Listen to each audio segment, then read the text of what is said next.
Thank you very much, Andrea, for the introduction, and also really thank you very much for inviting me here. It's really a great pleasure to attend the school and also in this city. Saminai, Bologna, Modena, and Vienna, but actually Modena is my hometown, so I'm particularly happy and honored to be here. So Andrea, Daniele, thank you very much for the invitation.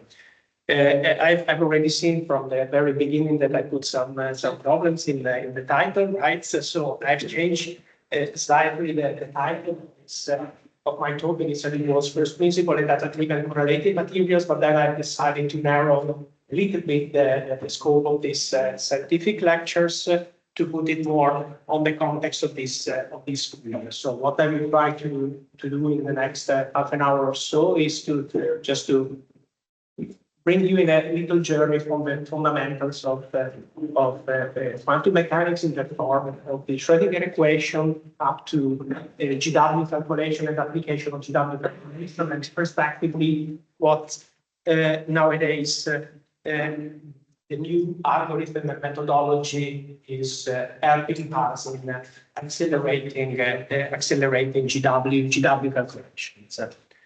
Okay, so this is probably a picture that you have already seen. It's a kind of a compact view of how scientific research has evolved in the human history, and going from let's say the Galilean period where science were done through empirical experiments till nowadays where the new frontiers of scientific research is mainly done with machine learning or artificial intelligence algorithm. And the various steps in this journey were from, as said, empirical research actually has opened the way to a more, let's say, interpretation of the experiments and measured data in the form of theoretical models. Probably the theoretical model, one of the culmination of the theoretical model after the various theories of gravitation, and so on, Maxwell equation, etc., up to the revolution brought about by quantum mechanics. And clearly, initially, most of the mathematical formalities developing this theory was more or less addressable using analytical approaches. But then at one point, the level of complexity became so difficult and so complex that analytical solutions are not possible anymore. And this brought to the next, let's say, paradigm in science, namely computational science, that has its roots in the last century, and that's what we are using, or at least our community is using this nowadays. And as you know, in the last decades or so, many data-driven approaches have been integrated in science, and our computational physics or computational material physics community is not an exception. And here I have marked actually a few hallmarks of this evolution of methods, that theory and methods that have marked, let's say, subsequent improvements in computational physics. So starting from the Schrödinger equation, then the first two theories that have been developed to solve the Schrödinger equation non-analytically, so numerically, the Hartree-Fock and density functional theory, and soon after the GW, that is one of the topic of this school. And finally, machine learning, in particular artificial neural network, but also many others approaches that, as previously said, have been now integrated on top of density functional Hartree-Fock, but also GW, as I will show you today. And actually, many of these achievements have been awarded with a Nobel Prize. So the Schrödinger equation, you have von Schrödinger, and density functional theory was awarded with way also actually focusing on the price at the end of last century, and this year, as you know, was often been awarded Nobel Prize in Physics as the godfather of artificial intelligence.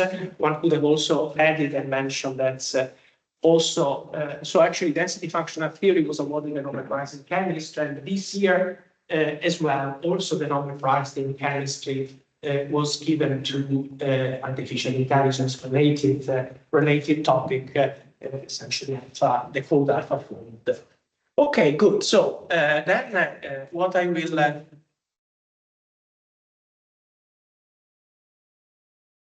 should wait a time of response. Let's, as I said, let me pedagogically and also but briefly, because this does not want to be a lecture, but rather giving you a few informations on formalism that you will actually be learning in the coming days, starting from today, from expert lecturer that will dig into the details of the computational problem. Let's say you're the solution of the Schrödinger equation, which is the many-body problem that, as you know, is a hard problem because it's a problem of interacting particles. The starting point for this problem is actually the coupling the many-body system of electrons with the ions, and the key objects that needs to be addressed and then solved by the Schrödinger equation is Hamiltonian, is composed by different terms, more or less easy term like the kinetic energy of the electrons and the interaction with the instantaneously immobile ions that forms a kind of potential energy surface where the electrons navigates, and the most problematic and hard terms that is the electromagnetic interactions. Okay, and this, as said, is a difficult problem because there are no analytical solution of the Schrödinger equation for more, let's say, of two particles. Okay, and this does not apply actually only to the Schrödinger equation, but in general, also a classical problem of Riemann has not an easy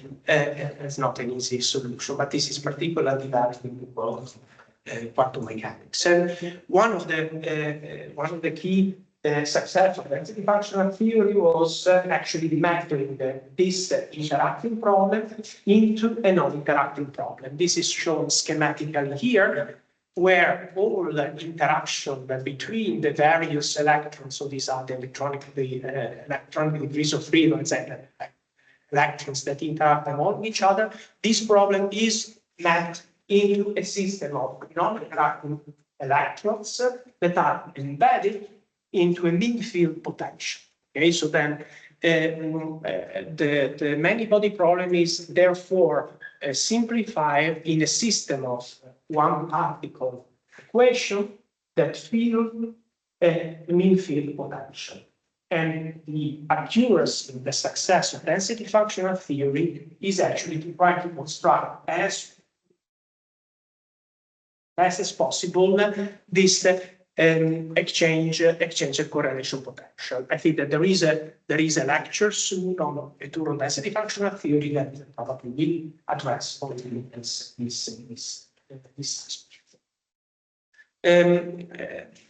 A second theory, which is always a midfield theory that has been implemented and it's been designed and also implemented in practical code to solve the Schrödinger equation numerically, is the Hartree-Fock equation. In the Hartree-Fock equation, actually, this is always a way of mapping the many-body problem into a system of single spin orbital based problem. So it's a system, let's call it single particle problem, and where essentially the three terms are exactly identical to those that we see in density functional theory. So the kinetic energy, the interaction with external potential, and then the classical path of electron-electron interaction, the so-called Hartree potential. But instead of an approximate exchange and correlation as introduced in density functional theory, Hartree-Fock neglect almost completely correlation, but instead treats the exchange interaction among electrons in an exact manner in the same limits. Okay, so unlike density functional theory, Hartree-Fock does not treat the correlation effects, but treat precisely and exactly exchange effect. Is it good? Is it bad? So this will be a long discussion, but density functional theory is one of the running wars still in the computational material physics community. There are properties that are very well reproduced, like, as many of you already know, structural properties, but whenever density functional theory, but also Hartree-Fock is used to address, say, excited state properties as the band gap. Okay, this is a picture that I represent this. Both density functional theory and Hartree-Fock phases approach. Okay, so in this picture, you see a comparison between the predicted gap and the experimental measured gap. And the red dots here are density functional theory data, and the blue dots are Hartree-Fock data.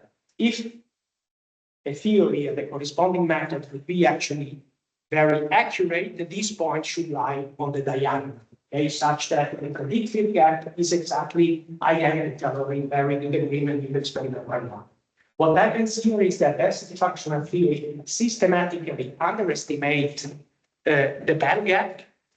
On the opposite, Hartree-Fock progressively overestimates the band gap. So clearly, if your goal is measuring excitations or gap, then both Hartree-Fock and density functional theory are not the kind of theory you want to use if your goal is to obtain accurate results. And by accurate results, I mean both technically accurate, or let's say converge, but also accurate in terms of comparison with experiments. There are a few methods that I try to cure this band gap problem, like the introduction of an on-site viewing density functional theory, or mixing actually density functional theory and Hartree-Fock in an almost linear way, such that the band gap turns out to be or decent, and these are the hybrid functional and many other.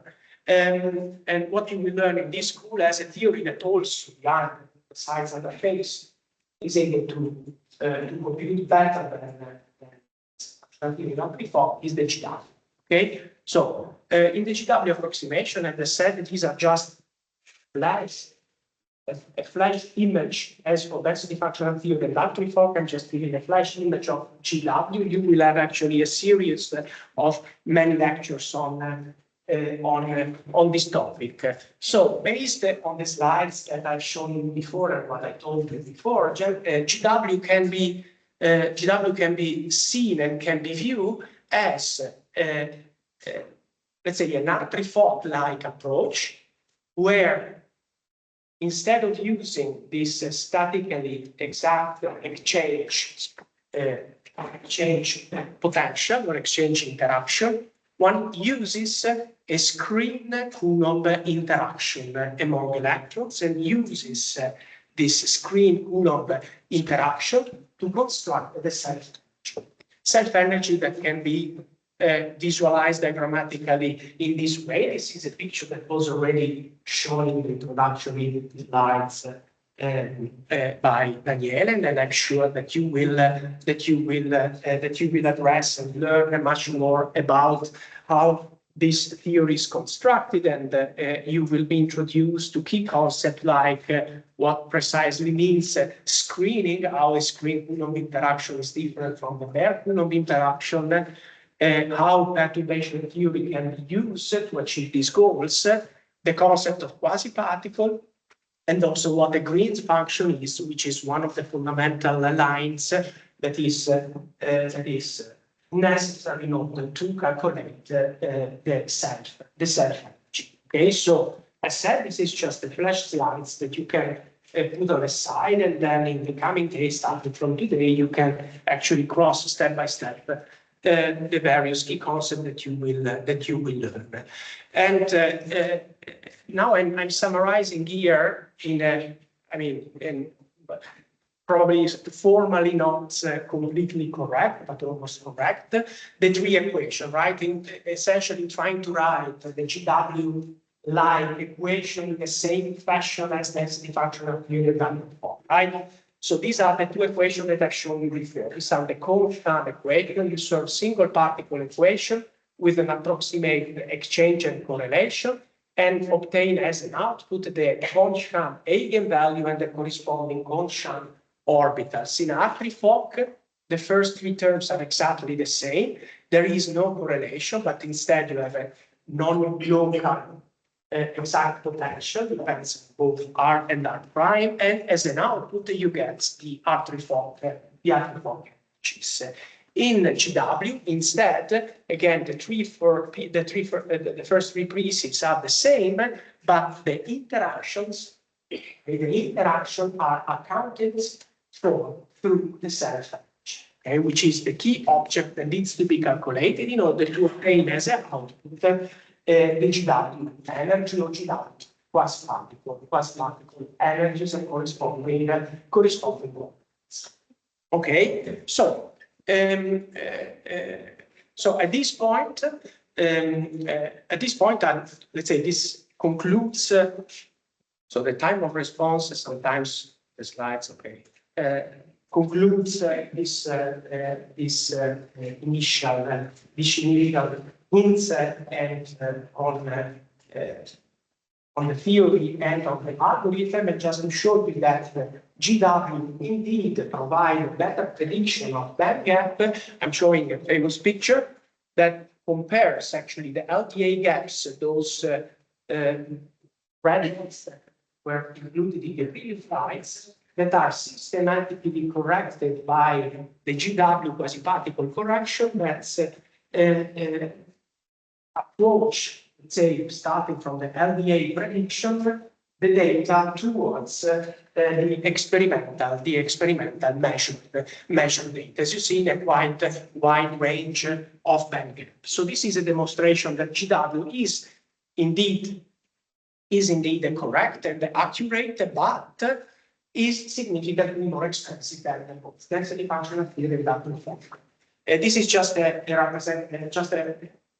visualization. Okay? The scales is not correct.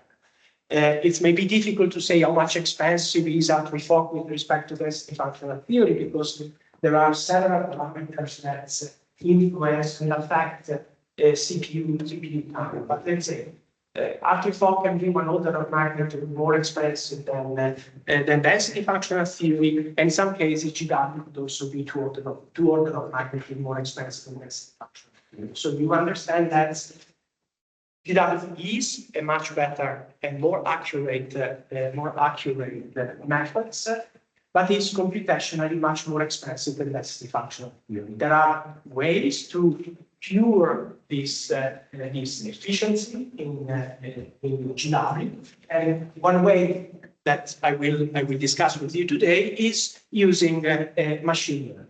Okay, so essentially learning data sets of recalculating GW band gap, constructing a proper machine learning model that is then able to learn and predict band gaps that were not included in the so-called training data set.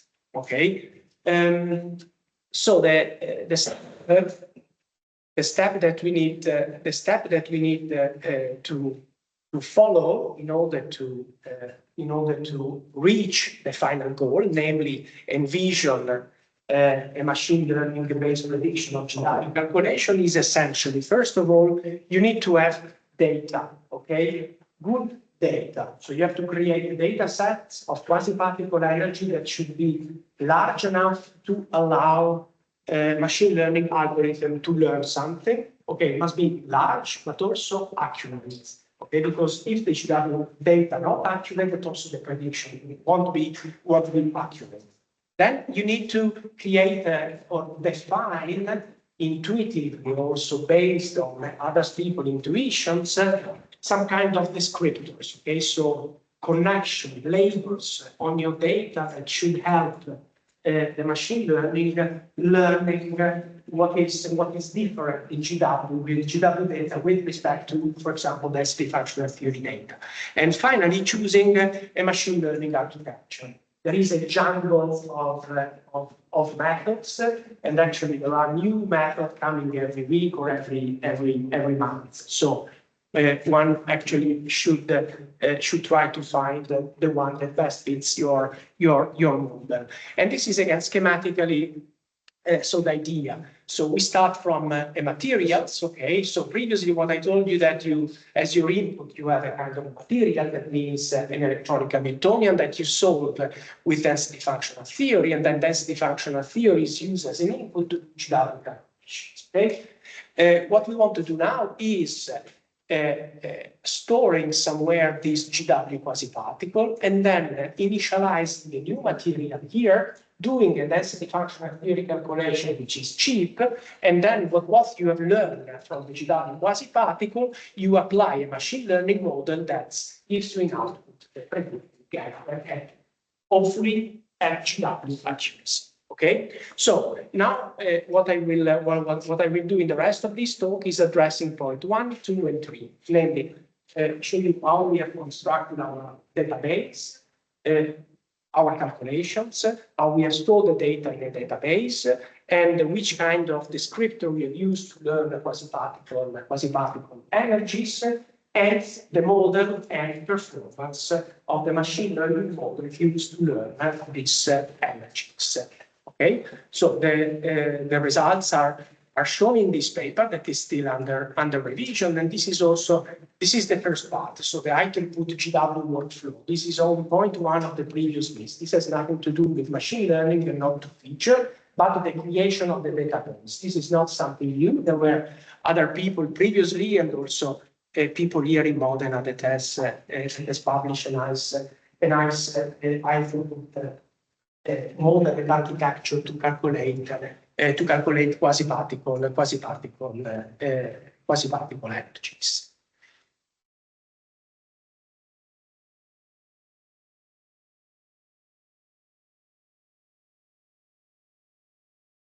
Okay, so as I told you before, a very important thing for the data is accuracy. Okay, and in GW, accuracy means that you have to carefully check the convergence of your results with respect to specific, let's say, technical or input parameter. And in particular, the GW calculation scales and therefore also converge not so rapidly with respect to the number of plane waves. If you work on plane wave base curve L3 for your GW calculation to the power of 4, and also in terms of the K points. Okay, so GW calculation scales with the square of the K points. And the second big problem in order to obtain very accurate results is an interdependence of the GW output with respect to a few input data that are, for example, the number of bands, the energy cutoff, the frequency points, cutoff for a response function. These are things that probably the next days, especially in the hands-on session, you will be exposed to. But obviously, so the configurational space is rather large. So it's not just that like typical DFT calculations that you just do your calculation many times by progressively increasing the parameter, and then if you have reached your desired accuracy, then you stop, and this is the K points that you use. This could be a valid approach, but when you have 4, 5, or 6 different parameters, the situation is not so simple, and in particular when these parameters influence each other. An example is given, for example, here. This is the GW band gap as a function of the number of empty bands that are used in GW calculations, and also with respect to the energy cutoff. You see that by increasing the energy cutoff, the convergence with respect to the number of conduction bands changes. It is, let's say, the results become rather converged soon with, for example, 1,000 empty bands if you use a 10 Rydberg energy cutoff, but for a larger energy cutoff, actually for 80, you not even reach full convergence if you take it 3,000 bands. And the shift in the band gap is not negligible. We are talking about half electron volt. Okay, so again, if we want to be predictive, we would like actually for at least the band gap to get an accuracy of say 5%, 7% with respect to the experimental measured data. You can't probably reach the accuracy that you get for structural properties in DFT, that is between 1% and 2%, but still 5% would be a quite accurate results. Okay, so this is the structure of our high throughput. Maybe I will not enter in all details. Now I don't remember when I've started talking and how many minutes I have, but I will try to speed up a bit, okay? And maybe avoiding discussing too many details. But so our high throughput workflow is based on the NFP simulation package, for which we have written a plugin for the AIDA platforms, okay? And this is completely automated. As an input, you get the structure, and as an output, you get the quasi-particle energies and the valorized method, okay? This is in one formula. And what is in the middle here are the various corrections. For example, the correction for the non-conserving, but this is, I will not discuss this, otherwise it takes 5 minutes. Basic set corrections, or correction for extrapolating your data to the largest possible number of bands since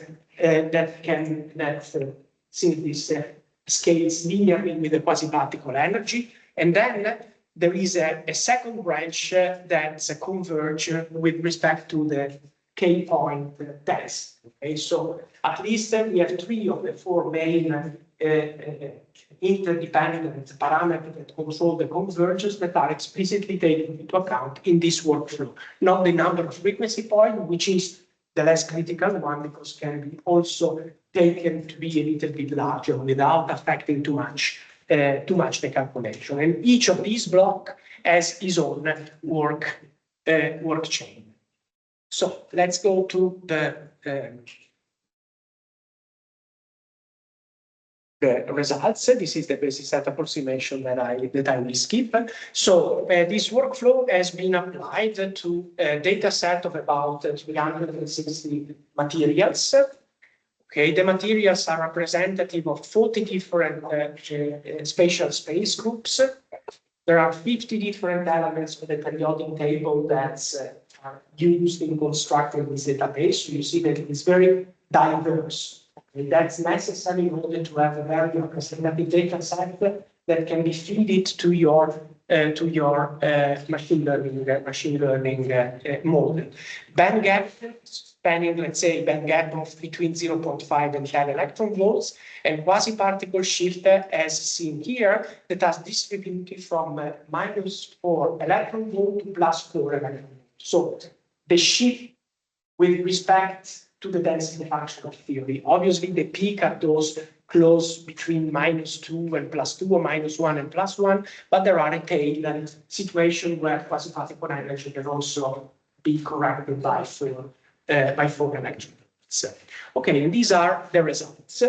These are the experimental band gaps, and these are the theoretical one, and there are 2 colors. So overall, the agreement is quite good, comparable to the graph that I showed you before. That was the picture that I showed you before, that was constructed for a smaller data set and mostly composed by binary compounds. Here we have also ternary, quaternary compounds, and also compound including transition metals. Okay, transition metals are those depicted here in pink, that actually are those that are less well predicted. Okay, so transition metal typically poses a severe problem to the potential-based GW calculation, but this is something that can be corrected. And in order to address the accuracy of this calculation, you can use these violin plots, if you know this, okay? Otherwise, maybe you can just look at the mean absolute percentage error for all data sets, which is about 6.7% considering the whole database. If one consider only the materials that contain transition metals elements, then the error increases to 8.6%. And then we have a subset of an important class of materials that are perovskites, for which the error is of the order of 5%. So absolutely not bad. Okay, and these were results for all 360 materials, meaning almost 60,000 quasi-particle energies. Okay, and here is a subset where we have collected an ad hoc benchmark set where we have taken well-measured data from literature, because also experimental determination of band gap is something which is not particularly easy to do, okay? And here we compare our data with other high-throughput workflow and other G0 W0 works. And our data, I would say that we are pretty happy, but as you see, the compounds are more or less the known compound, not particularly nasty materials here. But in this case, the agreement is also below the 5% for this set of materials. And this is how the errors is distributed on the materials. As I already mentioned, the transition metal are those for which the errors are large. Okay, so keeping in mind that when you do calculation, if you have to decide, if you have the choice to include or not include the transition metal in your data set. Okay, this is how we have calculated our data. Then we have actually designed a repository. This benchmark repository considered not only for GW but also for BSE calculation. This looks like typical database. For each materials, you have plenty of information, structural information, input data, all input data that have been used for performing calculations, and then output in form of data and also in form of images like band gap, absorption spectra, and so on. Maybe I should, this is the scheme how the database is constructed. Essentially, the user can interact through a web interface with the front end. Okay, and this part is all, let's say, human readable. Then you need an API connection in order to define a backend, and this backend transforms your human readable data into machine readable data. And then you need the database, and the database is done using the Maria database standard. Okay, this is for the moment just a local database with only containing the material that we have calculated, which is highly curated. Okay, one can add data to additional data in the database, but only specific standards that are fulfilled. Okay, so I think now we can move to the last part. So the last part is, okay, we have the data. The data are easily accessible from the database. Now we can learn. Okay, so point one is done. What is left is to define the descriptors and then the machine learning models. So as descriptors for materials data, it is rather standard to use the structural and compositional fingerprints. Okay, the structure, the lattice constant, the interatomic distance, atomic number, superimposition of atomic orbitals, all these kind of things. Okay, that works well, for example, for the construction of machine learning force field, if some of you have ever used machine learning force field. But besides compositional descriptor, also based on information contained in this paper, we have also included electronic descriptors, okay, which I will briefly define in the next slides. And as machine learning model, we have tested three different models. XGBoost and random forest that are boosting, let's say, ensemble-based model, and a neural network, which is a completely different model. It turned out that the best performing one is this XGBoost model for our purposes. And this is schematically the flow that we follow now. Instead of this line, we now go down, use a machine learning and get the quasi-particle correction as output. So this is the list of, briefly the list of feature. As said, we have compositional and structural feature. These are used using the MapMiner and MyMapGen that generate features similar to this salt feature. And then as a feature, we also take DFT data. DFT data that are processed and constructing the following fingerprint. That is energy decomposed operator matrix, which is called DOM, the RAPDOS, that is a radially decomposed projective density of states, and then the ELAP, that is an element-dependent average projective. This would take too much time to define those, but the slides are available, and in the next slides, all these three classes of feature are defined in terms of formula that can be calculated easily. Essentially, the key element is this operator matrix elements between states.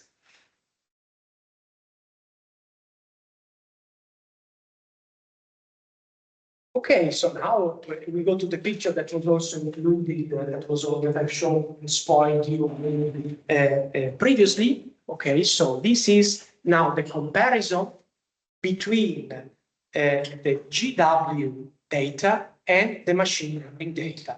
As you see, the agreement is pretty good. And in this case, the distinction is between the training set and the test set. The training set means quasi-particles of materials that are included in the data set used for the training.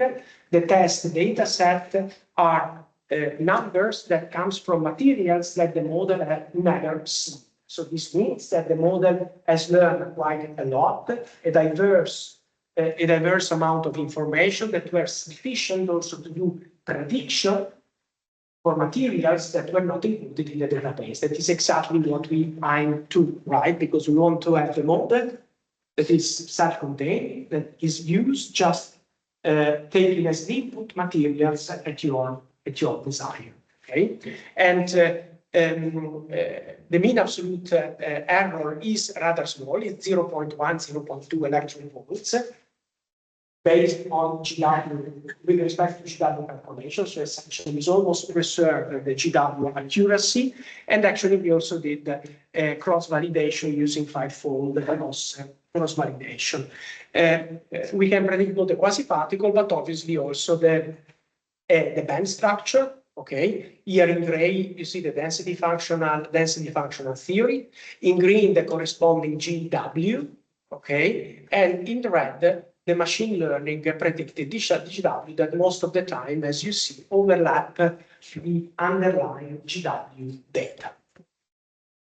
Just as a comparison, the performance of XGBoost, as I said, was the best one. The second one is the random forest with 0.14 electron volts and about 0.2 electron volts for the neural network. Not because the neural network is worse than others, okay, but what we've used here was a standard neural network, okay. So what we plan to do in the future is use neural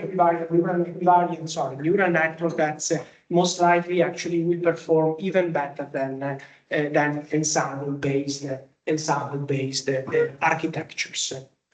This is the last information that I would like to give you before the conclusions.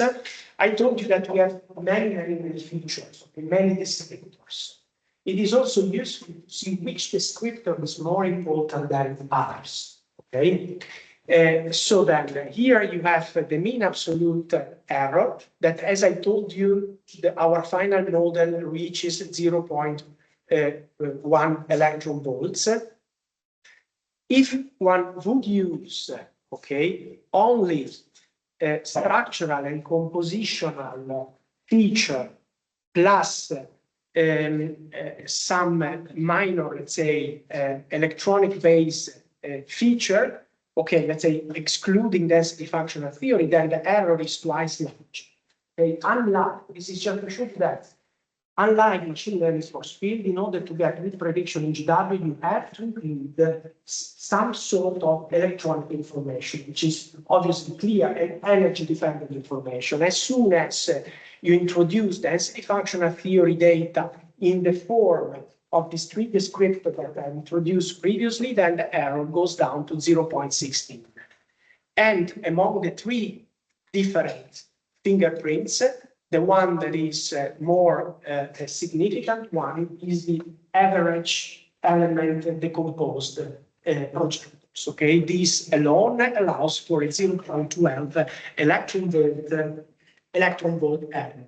And the density functional data that we use are many. Okay, but again, I will not discuss here, but I'm pretty sure that I would ask you in a couple of days which DFT data is the most important one for predicting GW, you would respond the directive properties. In fact, the trace of the epsilon is the one who can contribute most for helping the network to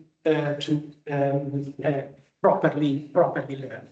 Okay, so I think I reached the end, and this is a summary. Okay, as I told you, I brought you in a journey from the Schrödinger equation till machine learning GW. The work was done in Bologna by Lorenzo Barassi. He worked mostly on the Alida VASP plugin and the high-throughput part. Alessandro Caglio worked on the machine learning part. The database was developed in Vienna by Carl Fricopa and Ludwig Pilzenberger. And I also want to acknowledge the VASP collaborator and also Georg Kress and also the AIDA collaborator, Nicola Marzari.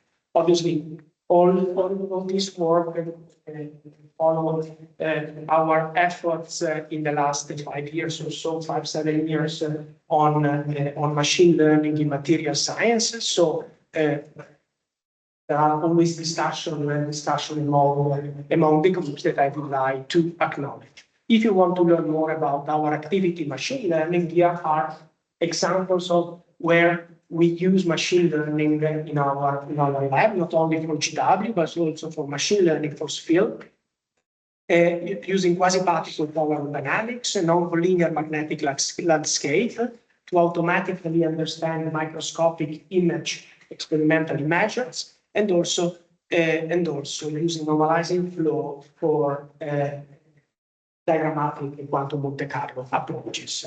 Okay, I thank you very much for your attention. I'm ready to take questions, and I also wish you a successful and very happy week in this school. Thank you very much.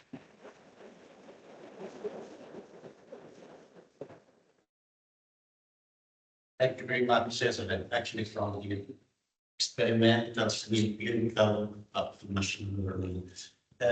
So, any questions? Actually, as in a school, you are strongly advised when possible to ask questions. So, any questions from the audience? Please. Thank you very much for the talk. I have two very short questions. One, you show the figure that shows your testing and how do your predictions are based on this. Does your system include transitional metals and translites? Sure, always. Yeah. Always a portion. Also, the subset of transition metal materials is always split. 50% of the material with transition metal are included, and 50% is not included. Okay, and the same for perovskite. 50% of these are included in the training set, and 50% are kept for the test and validation. The second question about the convergence test effectively. You only had convergence test on A-parts as far as I understand? No, the convergence is so this is the parts that take care of the convergence with respect to the K points. But for example, this part is a so-called basis set correction. What does this mean? That so the energy shift scales linearly with the inverse of the number of bands. So what you can do is calculating your data, let's say, for a small number of bands here, and then you can extrapolate to here. So you don't need to do this calculation, and this would be the correction. Okay. This function No, two, no, either 3 or 4. Okay, but 3, we found out that 3 is sufficient. Okay, 3 is sufficient. Then, and there was also in the similar extrapolation, a similar correction was also for norm violation, that it turns out to be also very important because, you know, we are using here pseudopotential. Essentially, in order to have a good description, one should use non-converting conserving pseudopotential, but these are more heavy, okay, in the calculation. So what we did is to study calculation with ultrasoft, and then checking the difference between ultrasoft and reference non-conserving, averaging the correction, and then taking this correction for the calculation done at higher K points. Okay, when we do the correction at the low K point mesh, and then we add the correction as calculated for the small K point set to the dense set. Okay. Yeah, Mike is saying regarding GW of vanadium or vanadium based system. Why is GW is not able to correct? So no, I mean, so let me see. Vanadium, do you have a material in mind for vanadium? So the vanadium, it depends on the material, right? So typically the problem with GW, and I also ask the experts in the audience to correct me if I'm wrong, is also the type of gap that you have. Okay? If the gap is TD gap, okay, so if you have these states at the bottom of the conduction band and the bottom of the band and D bands at the top of the valence bands, then GW perform better than having, for example, the conduction band that is hybridized with, for example, P states, oxygen P states. Okay, in that case, GW, to our experience, has more problems. So it's not just a question of vanadium or iron and so on, but transition, specifically transition metals that have a conduction bands that is strongly hybridized with oxygen P states or oxides. Okay, this is one thing. The other thing is, but this was corrected. Where is vanadium here? So you see, for example, these numbers here gives you the violation for the conservation of the norm. And if you would not include, if you would use ultrasoft potential for vanadium, okay, so then your band gap would be just, there would be 0.25 electron volts error by default. Okay, so that's quite huge because in other materials, I don't know, in tungsten is 0.08. So you can still use, let's say, ultrasoft pseudopotential and still having a decent description. But for vanadium and a few other, you see copper is 0.43. So, but this has been corrected in this.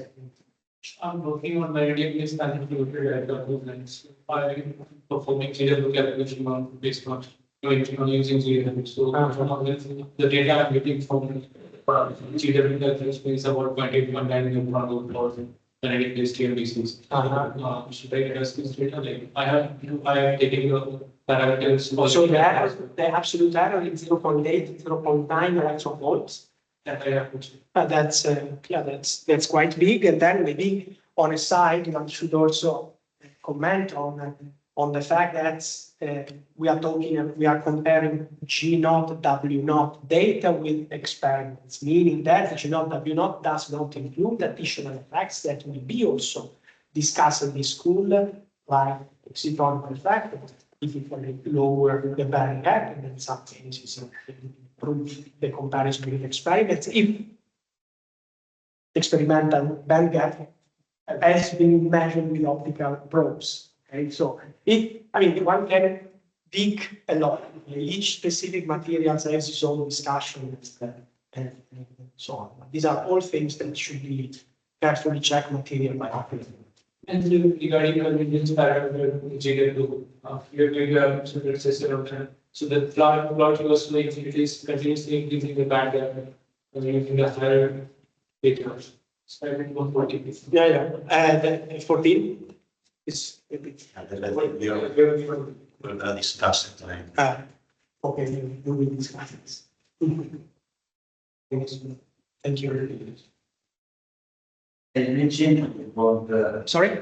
you mentioned that you want your technical base as much as possible.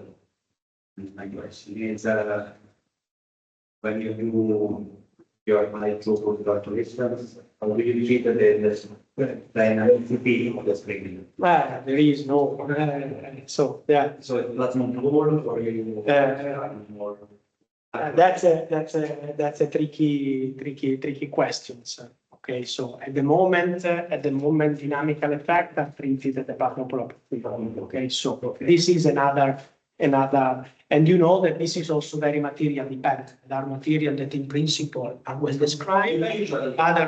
Usually it's okay. Okay, so for example, that's an important aspect because, for example, when we see all these outliner, for example, one can ask why there are these outliner, because in some cases it's really huge, the difference. Okay, we are talking about electron volts, and sometimes if you do dynamical effects, then there might be correction of this size, okay, that are really macroscopically with respect to the size of the band gap. So I agree completely. Okay, this brings the discussion to another level in the sense that you know, one thing as we also do, we pick up one material to material and we study this material in depth. Okay, try really to treat as best as possible.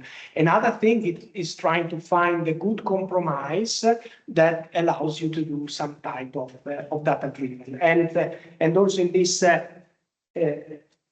learn from DFT to machine learning, this is also a risk, okay, because I see many students that start doing computational physics nowadays that maybe are attracted a lot by this machine learning, and maybe they dedicate a little bit less time in all the fundamentals. It's not your example because you are in the school, so this means that you are very much interested on the fundamentals, and these are absolutely essential to understand any data, because if you just play around with data, then sooner or later you get lost in this data. Okay, so thank you for this comment. It's very important. Yeah. So you left it say in your last comment that we should focus on the fundamentals. So towards that, I would wish to ask, in your experience, to see the diagnose, how it is deviant from the experimental to the theoretical data for a case of band gap, and what would be the most important descriptor that describes that deviation? Why is it different from DLP to experimental standard? So I don't know if I understood correctly the question, in the sense that in some aspects I've already briefly discussed, okay?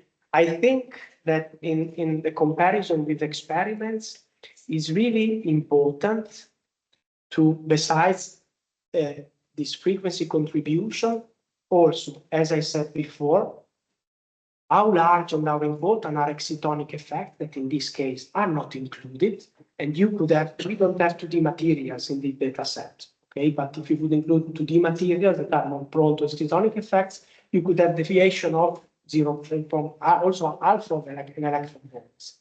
And second, this is again a big warning, not we as computational theoretical condensed matter physics, I mean, we should not take experimental data as the final absolute truth, okay? Because there are data that are very reliable, but other data, there are material for which you have a spread of experimental data that span also 1 electron volt, okay? Depending on temperature, depend on the technique, okay, depending on the quality of the sample that defects, because we know that we work in an idealized way.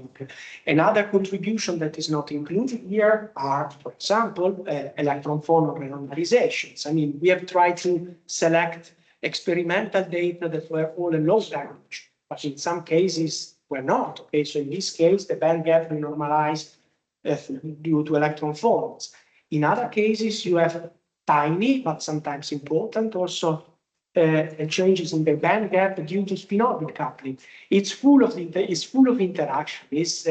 So it's difficult to tell you, okay, the guilty is this interaction. This is, as I answered to the previous question before, it's very nice and very good to have a wide view on a big data set, but then it's also nice to narrow one, two specific material. There are people that have his own 2, 3 beloved material that they study for 20 years, okay? This is still, I think, also a good approach, okay, to a balance between these two aspects. Last. About? Sorry, I can't. The database. The database, yeah. It's not yet available, okay? It's not yet available because some things are long, okay? Are long because we need to write the paper first. It will be available. For the moment, it's only available in theory. Okay, we have still to write the paper since 2 years. So sometimes it's like this. The catch is that the materials that are used for the database are small systems. So the model work for large systems, but the fact that you build the database is smaller systems. You mean this data set? Yes. This data set, I mean, I don't know what do you mean, what is your reference for small and large? This is binary, ternary, quaternary, also compounds, so even large. And in some cases, we also have materials that have internal distortion, so we have to use supercells. So there are also material with 20 or 30 atoms, okay? So there are no slag, no surfaces, but that's obvious. But it's quite wide in that respect. I would like to ask if the framework is transferring for other It's transferable towards what? if it is transferring to calculate or to predict for the properties aside from value. Yeah, in principle, yes. So one thing is that the database is obvious in the sense that you can add your material, maybe you add another string of value and you can add your value. And what will the machine learning? The model is transferable. What is not transferable is the feature, the descriptor. Okay, so if you are interested, I don't know, in cohesive energy, then you have maybe to include a new descriptor or design a new descriptor that you think you have the feeling that might be a good lock for finding these correlations. Okay, I think that for the sake of time, and Cesare. Thank you.